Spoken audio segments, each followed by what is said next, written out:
मैं doctor Radha Mohan Singh, associate professor, department of commerce, GB college, Ramgarh Kaimur में कार्यरत हूँ। छात्रों, आज हम लोग B Com part 2 honours fourth paper specialised accounting की चर्चा करेंगे। आज हम लोगों की चर्चा का टॉपिक होगा रिकंस्ट्रक्शन ऑफ कंपनी, कंपनी का पुनर्निर्माण या कंपनियों का पुनर्निर्माण। यह रिकंस्ट्रक्शन का अर्थ कंपनी की वित्तीय संरचना को पुनर्गठित करने के लिए उठाया गया कदम है, अर्थात कंपनी की वित्तीय ढांचे में परिवर्तन करके नया स्वरूप प्रदान करने की प्रक्रिया को रिकंस्ट्रक्शन या पुनर्निर्माण कहते हैं। दूसरे शब्दों में हम कह सकते हैं कि कंपनी के विधान में कोई महत्वपूर्ण परिवर्तन अंशधारियों के हितों एवं अंशधारियों में परिवर्तन या ऋण पत्रधारियों एवं लेनदारों के हितों एवं अधिकारों में परिवर्तन को व्यक्त करने के लिए ही पुनर्निर्माण शब्द का प्रयोग किया गया है। अर्थात कंपनी की जब स्थिति खराब होती है तो वैसी स्थिति में कंपनी को समाप्त न करके और अंशधारियों की हितों की रक्षा के लिए उसके अंतर्नियम में कुछ परिवर्तन करके और ऋण पत्रधारियों एवं लेनदारों के हितों की भी साथ में रक्षा की जाती है। तो इसीलिए का नाम पड़ा है पुनर्निर्माण, रिकंस्ट्रक्शन।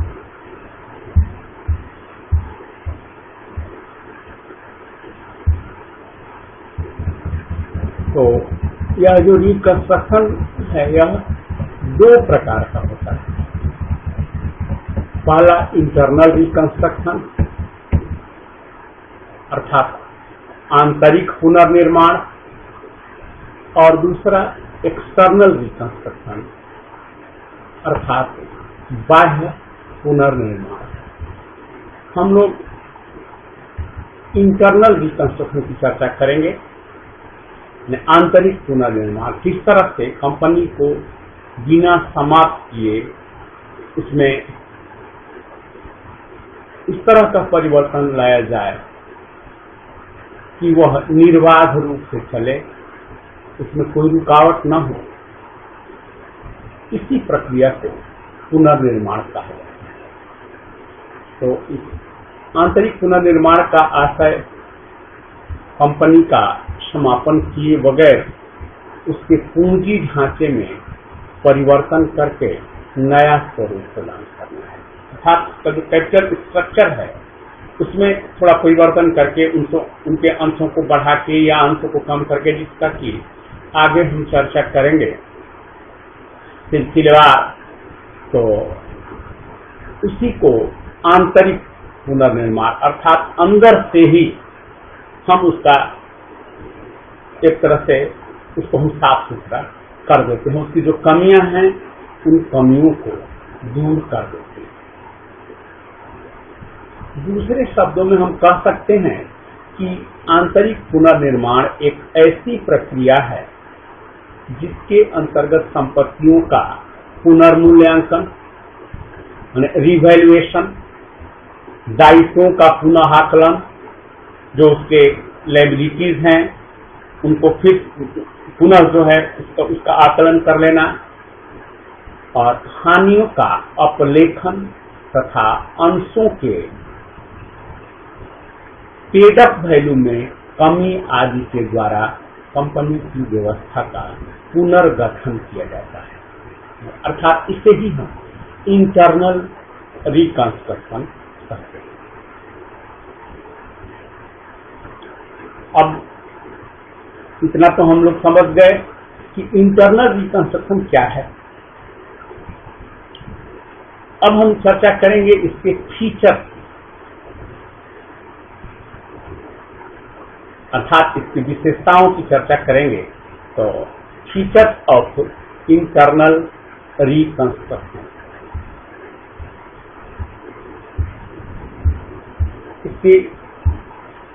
इसका पहला फीचर है, पहली विशेषता है कि आंतरिक पुनर्निर्माण की प्रमुख विशेषता पुनः पूंजीकरण, रिकैपिटलाइजेशन है।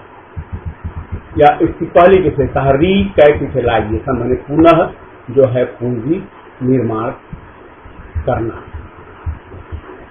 दूसरा, इसके अंतर्गत विद्यमान कंपनी का समापन नहीं होता है। जैसा कि पूर्व में भी मैंने आपको बताया कि कंपनी समाप्त नहीं की जाती है, समापन नहीं होता है, बल्कि कंपनी का वैधानिक अस्तित्व कायम रहता है।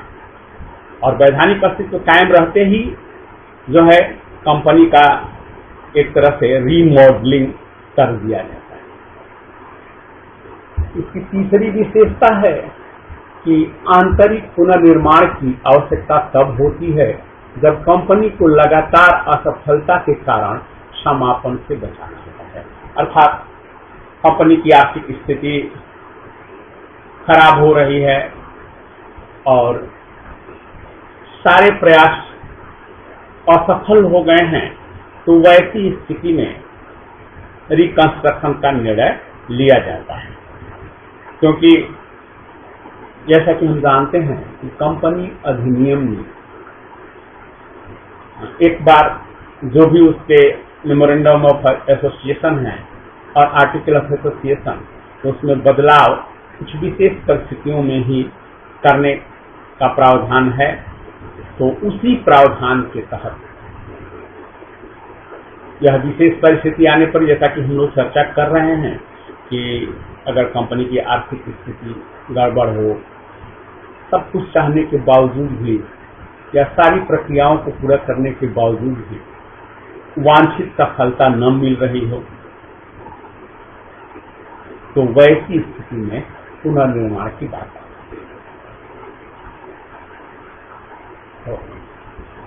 तो तीसरा हो गया। चौथा, आंतरिक पुनर्निर्माण एक वैधानिक प्रक्रिया है।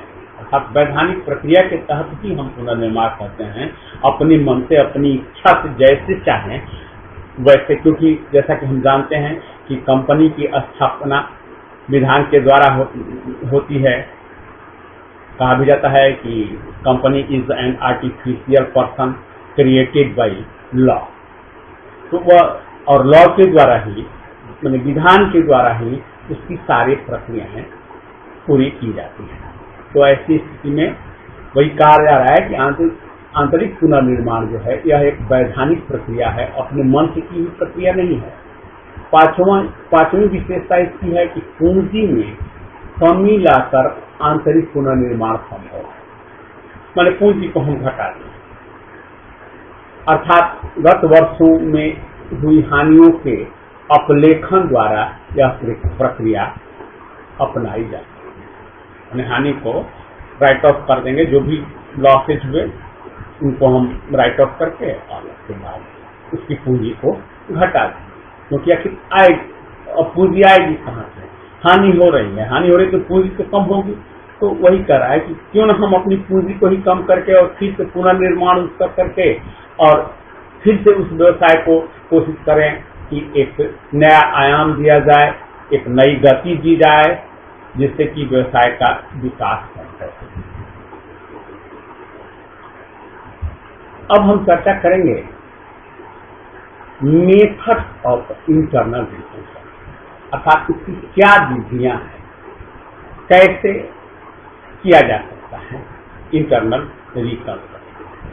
तो आंतरिक पुनर्निर्माण की मुख्यतः निम्नलिखित विधियां अपनाई जाती हैं या हैं।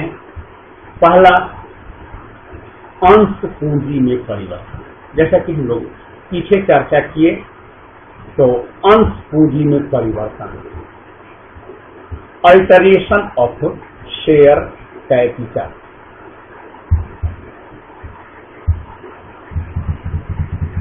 दूसरा दूसरी इसकी विधि है कि रिडक्शन ऑफ शेयर कैपिटल, अर्थात अंश पूंजी में कमी। और तीसरी विधि है कि कंपनी के सदस्यों एवं लेनदारों के साथ अनुविन्यासन योजना।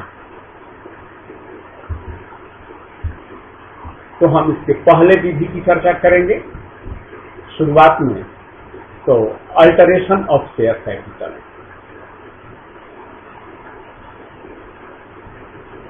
तो इस अल्टरेशन की प्रक्रिया में कहा जाता है कि कंपनी अधिनियम 2013 कंपनीज एक्ट 2013, जैसा कि हम लोग जानते हैं कि इसके पहले हमारा कंपनी एक्ट 1956 बना था, लेकिन 2013 में कंपनी एक्ट में बहुत परिवर्तन किया गया, क्योंकि वह पहले की प्रक्रिया थी और उस समय के लिए वह लाजमी था। लेकिन अब के आधुनिक युग में जहाँ ग्लोबलाइजेशन है, जहाँ पूरे विश्व में इतना कंपटीशन हाई लेवल पर चल रहा है कि ऐसी स्थिति में हम पुरानी परंपराओं को निभाते रहें, तो वैसी स्थिति में हम कंपनी से लाभ की उम्मीद नहीं कर सकते हैं। तो ऐसी स्थिति में 2013 में कंपनीज एक्ट में संशोधन हुआ। तो वही अब हम लोग चर्चा करेंगे कि कंपनी अधिनियम 2013 की धारा 61 के अंतर्गत एक सीमित दायित्व वाली कंपनी को यह अधिकार है कि यदि उसके अंतर्नियम अनुमति देते हैं तो वह साधारण सभा में अपनी अंश पूंजी में परिवर्तन कर सकती है। क्योंकि अंतर्नियम कंपनी की जब स्थापना होती है तो बनाए जाते हैं, आर्टिकल ऑफ एसोसिएशन। तो वही कहता है कि अगर उसमें प्रावधान है तो वैसी स्थिति में, अर्थात उसी को कहा जा रहा है कि अगर अंतर्नियम अनुमति देते हैं, अर्थात अंतर्नियम में यदि इस तरह का प्रावधान किया गया है तो वैसी स्थिति में कंपनी जो है साधारण सभा में अपनी अंश पूंजी में परिवर्तन कर सकती है। अंश पूंजी में परिवर्तन निम्न प्रकार किया जा सकता है। पहला, अंश पूंजी में वृद्धि, इंक्रीजिंग इन शेयर कैपिटल, अंश पूंजी में वृद्धि करके तो कंपनी साधारण सभा में प्रस्ताव पास करके अंश पूंजी में वृद्धि करने के लिए अंशों का निर्गमन कर सकती है, माने अब नए अंशों का निर्गमन कर सकती है। दूसरा, अंशों का स्टॉक में बदलना, conversion of share into stock. अब एक चीज यहाँ हम समझने और जानने योग्य है, ध्यान रखने योग्य है कि केवल फुली पेड शेयर को ही स्टॉक में परिवर्तन किया जा सकता है। अर्थात जो पार्टली पेड शेयर हुई, फुली पेड मतलब पूर्णतः, और पार्टली पेड कहते हैं जो अंशतः, अर्थात जिन पर मान लीजिए शेयर 10 रुपए का है, उस पर अभी 6 रुपया प्राप्त हुआ है और 4 रुपया बकाया है, तो उसको हम कहते हैं पार्टली पेड अप। तो वैसी स्थिति में हम ये जाने कि फुली पेड अप शेयर को ही स्टॉक में परिवर्तित किया जा सकता है, पार्टली पेड अप को नहीं। तो इसलिए कंपनी के स्टॉक में परिवर्तित अंश पूंजी के भाग पर कंपनी अधिनियम के वे प्रावधान लागू नहीं होते हैं जो अंशों से संबंधित होते हैं। ठीक है, क्योंकि उसका अभी पूरा भुगतान हो ही नहीं पाया है, तो इसलिए वह प्रावधान लागू नहीं होगा। तो अंशों के स्टॉक में परिवर्तन करने पर निम्न एंट्री होगी। अब यहाँ हम लोग एंट्रीज की थोड़ी बहुत चर्चा करते चले। तो एंट्री होगी हमारी शेयर कैपिटल अकाउंट डेबिट और स्टॉक अकाउंट को हम क्रेडिट करना, अर्थात हमारी एंट्री होगी share capital account DR to stock account. तो यह तो हो गया। ये दूसरा हमारा है कि पहला था कि शेयर को इशू करना, और दूसरा हमारा हो गया कि अंशों का स्टॉक में बदलना। अब तीसरा जो है वो है कंसोलिडेशन ऑफ शेयर, अंश पूंजी का एकीकरण या संयुक्तिकरण। अब यह क्या है? तो कंपनी को अधिकार है कि वह अपनी अंश पूंजी को कम मूल्य वाले अंशों से अधिक मूल्य वाले अंशों में समेकन करके बांटे, और उसको जो है समेकन करे और उसे जो है हमने कम मूल्य वाले अंशों से को अधिक मूल्य वाले अंशों से उसका जो है वो समेकन कर सकते हैं। इसके लिए हमारी एंट्री होती है शेयर कैपिटल को, अर्थात पुराने, तो शेयर कैपिटल इसीलिए हमने दिया है कि share capital old account DR to share capital new account, अर्थात जो ओल्ड होगा शेयर कैपिटल उसको हम डेबिट करेंगे और न्यू को क्रेडिट करेंगे। चौथा, अंशों का उपविभाजन, sub division of share. Company अपनी अंश पूंजी के अधिक मूल्य वाले अंशों को कम मूल्य के अंशों में विभाजित करके निर्गमित कर सकती है। अर्थात अधिक मूल्य का है उसका अंश, तो उसका मूल्य घटा करके कम मूल्य जो है उसका कर सकती है। तो इस तरह से भी निर्गमित किया जा सकता है। इसे ही अंशों का उपविभाजन कहा जाता है। अब इसके लिए जो हमारी एंट्री होगी share capital old account DR to share capital new account. इसके बाद हमारा पांचवा है कि अनिर्गमित अंशों को रद्द करके, मान लीजिए जैसा कि हम जानते हैं कि हमारा जो ऑथराइज कैपिटल होता है वह हमेशा ज्यादा रहता है और उससे बाकी पेड अप कैपिटल कम रहता है। अर्थात कुछ अंशों को निर्गमित नहीं किया जाता, उनको इशू नहीं किया जाता है, उन्हें बाद में भविष्य में होने वाली अनिश्चितताओं के लिए या आवश्यकता पड़ने पर उनको निर्गमित किया जाता है। तो वही कह रहा है कि जो अनिश्चित शेयर्स हैं उनको जो है कैंसिल कर दिया जाए, अनिर्गमित अंशों को रद्द करके, अर्थात कैंसिलेशन ऑफ अनइश्यूड शेयर। उनको जो हमारे हैं जिन्हें इशू नहीं किया गया है, हालांकि कंपनी के हैं ऑथराइज कैपिटल में उस शेयर का है अभी भाग बचा हुआ है, तो वह ऐसी स्थिति में जो है अगर कंपनी चाहे तो उस शेयर को रद्द कर सकती है, उसको कैंसिल कर सकती है। अर्थात कंपनी अपनी चुकता पूंजी को प्रभावित किए बिना अनिर्गमित अंशों को रद्द करके पूंजी में कमी कर सकती है।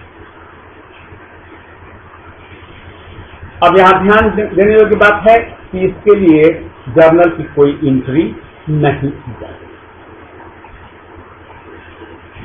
तो ये तो हमारा हो गया कि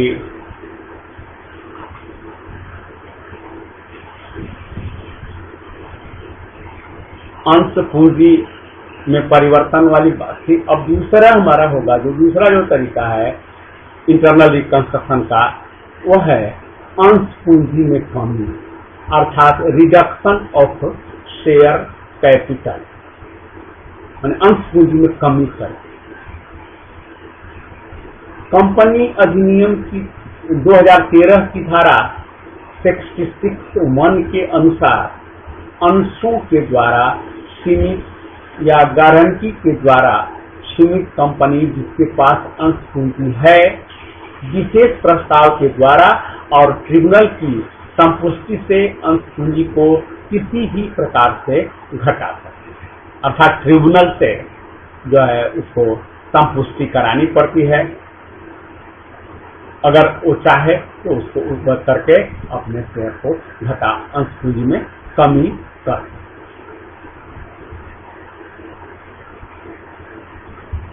तो एक हो गए दूसरे। फिर हम बात करेंगे procedure for reduction of capital कि कैसे क्या प्रोसीड्योर है, किस तरह से हम कैपिटल रिडक्शन कर सकते हैं, अंश पूंजी में कमी कर सकते हैं, और हम लोग उसकी चर्चा करें। तो अंश पूंजी में कमी कंपनी अधिनियम की धाराओं 66 और 67 के अंतर्गत वाणिज्य नियमों के अनुसार की जा सकती हैं, जो निम्न प्रकार है। पहला, अंश पूंजी में कमी कंपनी के अंतर नियमों से अधिकृत होनी चाहिए, अर्थात वो जो है वो अंतर नियम इसके परमिशन देता हो, अंतर नियम में इस तरह का प्रावधान किया गया हो, तो वैसी स्थिति में अंश पूंजी में कमी की जा सकती है। दूसरा, इस आशय के लिए कंपनी को एक विशेष प्रस्ताव पारित करना होगा। ऐसी सामान्य स्थिति में ऐसा नहीं होगा, इसके लिए एक जो है इसके लिए एक विशेष प्रस्ताव पारित करना अनिवार्य है। तीसरा, विशेष प्रस्ताव का ट्रिब्यूनल से पुष्टिकरण करना अनिवार्य है। जो विशेष प्रस्ताव पास होता है वह ट्रिब्यूनल जो होता है, तो उस ट्रिब्यूनल से इसका जो है पुष्टिकरण करना अनिवार्य है। बिना पुष्टिकरण के वह वैध नहीं होगा, वह मान्य नहीं होगा। चौथा है कि यदि पूंजी में कमी से विभिन्न वर्गों के अंशों के अधिकारों में परिवर्तन आता है, तो प्रभावित वर्ग के अंशधारियों को पृथक सभा में संबंधित अंशों की कम से कम 3/4 अंशों के धारकों की सहमति प्रस्ताव द्वारा अथवा लिखित लेना आवश्यक है। अर्थात अगर इस तरह की व्यवस्था की जाती है, पूंजी की कमी से जो है, चूंकि सारे जब पूंजी हम कम करेंगे तो सारे अंशधारियों की जो है पूंजी कम होगी, और जैसा कि हम जानते हैं कि अंशधारी ही उसके मालिक होते हैं, तो जितने भी प्रभावित वर्ग के अंशधारी हैं उनकी जो है पृथक सभा करके अलग से जो है मीटिंग की जाएगी, और संबंधित अंशों की कम से कम 3/4 जो अंशधारी होंगे, 3/4 अंशधारी यदि सहमति देते हैं, इस तरह का प्रस्ताव उनके सामने लाया जाएगा मीटिंग में। अगर वे 3/4 अगर सहमति देते हैं तो वैसी स्थिति में यह प्रस्ताव मान्य होगा, अन्यथा मान्य नहीं होगा।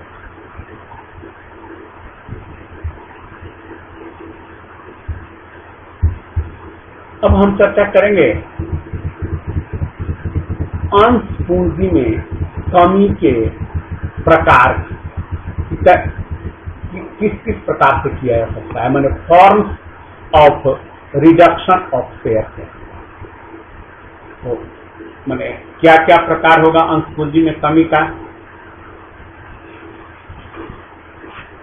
तो इसमें पहला है कि अंशधारियों द्वारा धारित अंशों पर अयाचित राशि का दायित्व कम करना। अयाचित अर्थात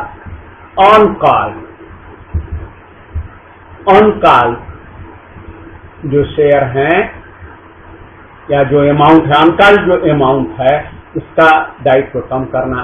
इससे कंपनी की चुकता पूंजी पर कोई प्रभाव नहीं पड़ता है। केवल पार्टली पेड अप शेयर पूर्णतः अर्थात फुली पेड बन जाते हैं, अंश का अंकित मूल्य घटकर अपने अनपेड वैल्यू के बराबर हो जाता है। अर्थात जैसे मान लीजिए, इसको इस तरह हम समझें कि मान लीजिए कि 10 रुपए का प्रत्येक शेयर है और उसमें जो है 8 रुपया मांग लिया गया है। तो अब जो है उस कीमत को घटा के 8 रुपया, अब 10 रुपया न रख के वो 2 रुपया अब नहीं मांगना है और उसको 8 रुपया ही मान लिया जाए उस शेयर का कीमत, और 8 ही कीमत रहे। तो वही जो है कहलाता है अनपेड वैल्यू के बराबर हो जाए।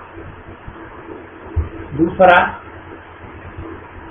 सरप्लस जो पेड अप कैपिटल का भुगतान करना, अर्थात paying off the surplus paid, माने जो सरप्लस पेड अप कैपिटल है, जो बचा हुआ अधिशेष है, उसका भुगतान करना। अब यह भुगतान 2 प्रकार से किया जा सकता है।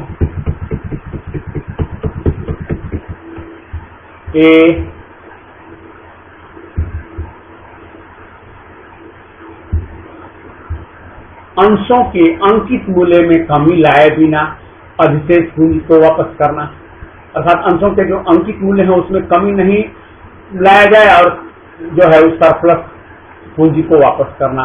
और बी है कि अंशों के अंकित मूल्य में कमी करके, अर्थात एक में है कि कमी लाए बिना और दूसरा है कि अंशों के अंकित मूल्य में कमी करके अधिशेष पूंजी को वापस करना। जो सरप्लस है उसको वापस कर देना है। एक है कि कमी लाए बिना और एक है कि कमी ला करके। तो इस तरह से किया सकता है। अब तीसरा हमारा है कि चुकता पूंजी को रद्द करना, cancellation of the paid up capital. जब कंपनी की विद्यमान अंश पूंजी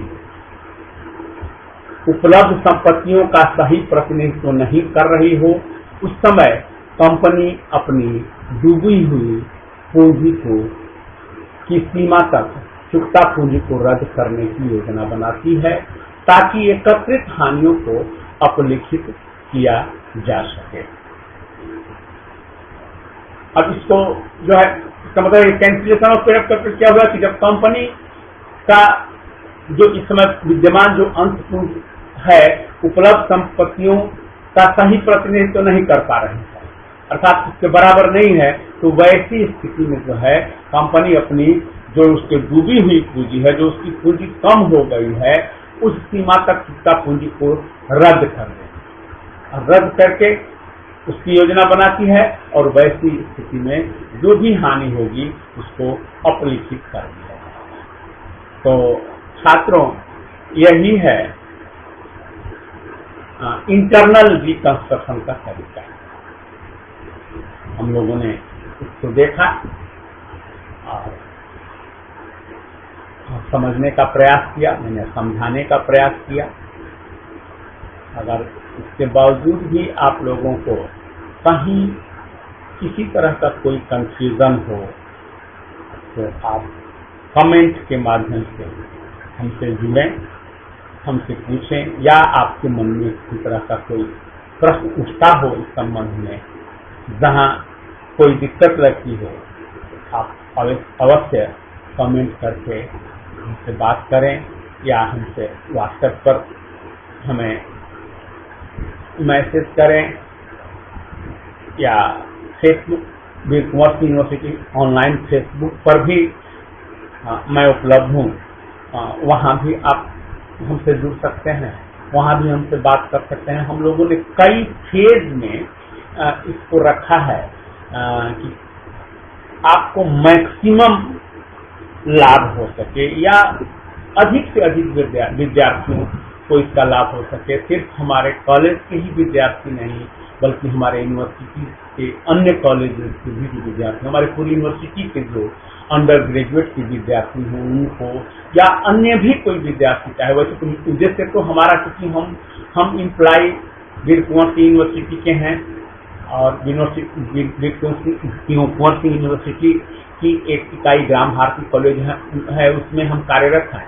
लेकिन आज की परिस्थितियों में हमें अपना दायरा काफी विस्तृत रखना है और हम पूरे विश्वविद्यालय के छात्रों का आह्वान करते हैं, उनसे अपील करते हैं कि आपको अगर किसी तरह की कोई परेशानी हो हमसे जरूर जुड़े ऑनलाइन, और मैं आपकी परेशानी को दूर करने का प्रयास करूंगा। इसी के साथ आज का हम लोगों का क्लास समाप्त होता है। बस इतना ही। धन्यवाद।